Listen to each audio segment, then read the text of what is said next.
Melissa Barrera is back in Scream news. We finally got some kind of Scream news, whether it's pertaining to Scream 7 or Scream 8 or Scream 6, Scream 5. But here we go.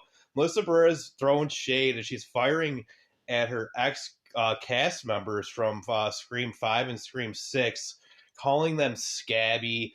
And she's doesn't think that Scream 7 made as much money as they're saying. She's saying that they never showed how much they actually made.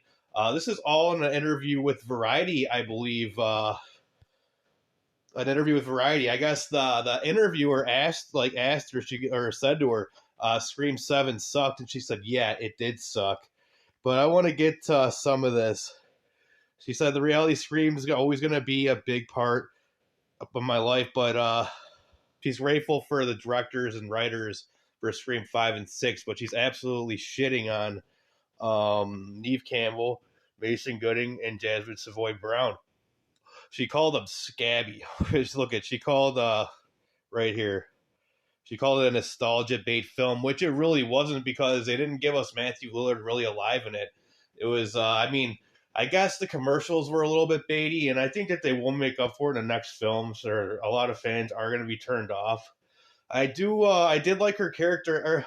Scream 5, she was all right. Her acting was kind of poor. I would say that whole I'm Samantha Carpenter.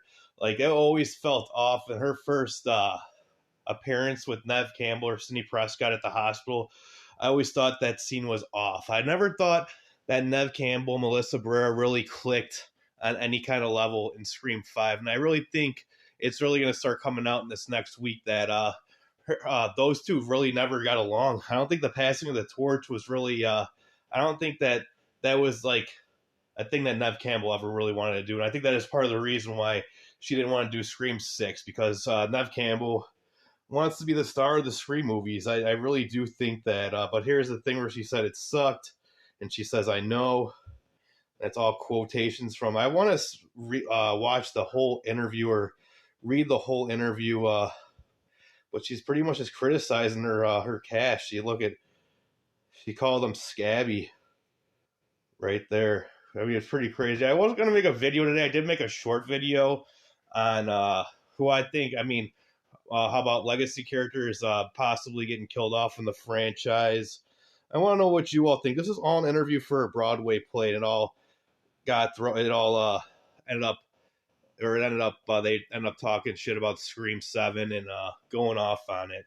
But I don't think it's right for her to go at Mason Gooding or Jasmine Savoy Brown. We all can't act in a Broadway play. You know what I mean? We all, sometimes it's not all of our things. But yeah, I'm never for hating on anybody in this world. Whatever someone chooses to do, that's their thing. Whatever. Worry about yourself instead of worrying about others. If you're a professional, in my opinion, you always just move on. You move on and you don't worry about what other people are doing in life. And you just wish the best for everybody. I think that was her biggest problem. And it's going to keep on hurting her in Hollywood if she keeps going down that path of, this person, that person, they're pieces of shit, pretty much, It's not a good thing. What do you guys think, ladies and gents, think about this? I think it's pretty funny. But I think this is her inevitable downfall if she keeps, feeding into this stuff. You never feed into hatred, everybody. Everybody have a good one. Take care. Stu's Live signing off.